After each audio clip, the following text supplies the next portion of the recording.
नबी पाक सल्लल्लाहु अलैहि वसल्लम कोहे सफा की पहाड़ी से गुजर रहे थे। काजी सलमान मंसूरपुरी ने लिखा है, हुजूर गुजर रहे थे, अबू जहल भी सामने आ गया। आते ही कहने लगा, दीन की तबलीग छोड़नी है कि नहीं छोड़नी, बाज आने है कि नहीं। हुजूर खामोश रहे। फिर उसने कहा, आप बदल सकते हैं कि नहीं। हुजूर खामोश रहे। 6 बार कहा, 4 बार कहा, फिर माज़अल्लाह सुम्मा माज़अल्लाह। हुजूर को बुरा भला कहने लगा, नबी करीम को बुरा भला कहने लगा। हुजूर खामोशी से सुनते रहे। ये जो जवाब बंदा नहीं ना देता, ये भी बहुत बड़ी सजा होती है। उसे समझ ना आई, जब हुजूर देर तक खामोश रहे तो गुस्से में लाल पीला, बोलते क्यों नहीं। इतना गुस्सा किया कि उसके हाथ में डंडा था, उसने रसूल पाक के सरे अक़दस पर डंडा मार दिया।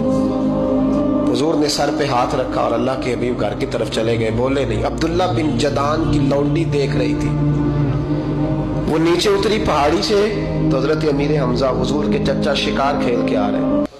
वो खातून सामने जाके खड़ी हो गई, कहने लगी, अमीर हमजा, मोहम्मद इब्ने अब्दुल्ला सल्लल्लाहु अलैहि वसल्लम को अबू जहल इसलिए मारता है कि उनका वालिद कोई नहीं, कोई पूछेगा नहीं, बरादरी सारी मुखालिफ हो गई, इसलिए मारता है। तू बड़ा दलेर है, शिकार खेलता है, भतीजे का नहीं पता। ये ना होते हैं, चचा को भी बड़ा ही प्यार होता है भतीजों। डरते हैं कई दफा लोग बीवी से, दाएं बाएं वालों से बात नहीं करते, लेकिन ना भाई के बच्चे भी प्यारे लगते हैं। मेरे अपने वालिद के पोते हैं, वो प्यारे लगते हैं आते जाते। बस जब औलाद के सामने खिलाफ बातें कर लेता है ना, लेकिन उनका दुख भी अपना ही होता है, उनकी तकलीफें भी। ये रिश्ता है, ये भाई नाखूनों से गोश्त अलग नहीं किया जा सकता। ये अल्लाह के बनाए हुए रिश्ते, ये प्यारे लगती है, अपने बाप की नस्ल ये अच्छी लगती है। उस दर्द के साथ, ज़ौक़ के साथ हजरत अमीर हमजा ने शिकार वहीं फेंका, डंडा उठाया और इस जज्बे से उठाया कि दरख्त पे हाथ डाला, यूं करके डंडा तोड़ा। अबू जहल बैठा था में काबा में, पूछने लगे, कहाँ है वो? बैठा है लोगों के बीच। जाके पहले बुरा भला का, फिर जोर से डंडा मारा। तेरी जुर्रत कैसे हुई मेरे भतीजे को हाथ लगाने, ताकत कैसे हुई तूने मेरे भतीजे को मारा? तू जुर्रत करना मैं देखता हूं, तू कैसे आज के बाद ये हरकत करता है।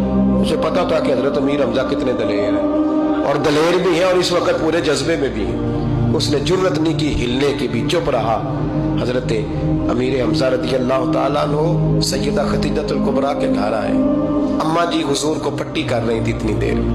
नबी करीम ने चच्चे को आते देखा ना, ये बड़े जख्म बड़ी जल्दी ताजे होते हैं। उठ के खड़े हुए, जब हुजूर ने उनके कंधे पे अपना सर अक़दस रखा तो रोने लगे महबूब करीम। हजरत अमीर हमजा भी रोए। नबी करीम अलैहिस्सलातु वस्सलाम के आंसू पोंछ के कहने लगे, खुश हो जाए, अब रोने की कोई जरूरत नहीं, मैंने बड़ा सख्त बदला लिया, अब राजी हो जाए, जरूरत नहीं करेगा आइंदा, मैं सर फोड़ आया हूं डंडे के साथ। जब ये कहा तो अल्लाह के हबीब ने सर उठा लिया, आंसू पोंछ के फरमाया, चाचा मैं नहीं ऐसे खुश होता। कहा, भतीजी आप कैसे खुश होते हैं? फरमाया, मेरे दीन का कलमा पढ़ जाओ, मैं खुश हो जाऊंगा। दीन में आओ, गुलामी करो, दीन की ड्यूटी करो, मुसलमान बनो, नमाजी बनो, नेक बनो, सुन्नत शरीयत की पाबंदी करो, मैं इससे राजी होता हूँ। हजरत अमीर हमजा क्या जज्बा था उस वक्त, क्या शौक था। कहने लगे, कलमे से राजी होते हो? कहा पढ़ाओ कलमा, मैं कलमा पढ़ने को भी तैयार हूँ। सल्लल्लाहु ताला अलैहि वसल्लम कलमा पढ़ लिया हजरत अमीर हमजा ने। रसूल पाक अलैहिस्सलाम की जो ख्वाहिश है ना, जो दर्द है, वो दर्द है कि लोग जन्नती हो जाए। हुजूर के दीन का पैगाम ये है कि कोई आदमी जहन्नुम में न जाए। नबी पाक सल्लल्लाहु अलैहि वसल्लम कोहे सफा की पहाड़ी से गुजर रहे थे। काजी सलमान मंसूरपुरी ने लिखा है, हुजूर गुजर रहे थे, अबू जहल भी सामने आ गया। आते ही कहने लगा, दीन की तबलीग छोड़नी है कि नहीं छोड़नी, बाज आने है कि नहीं।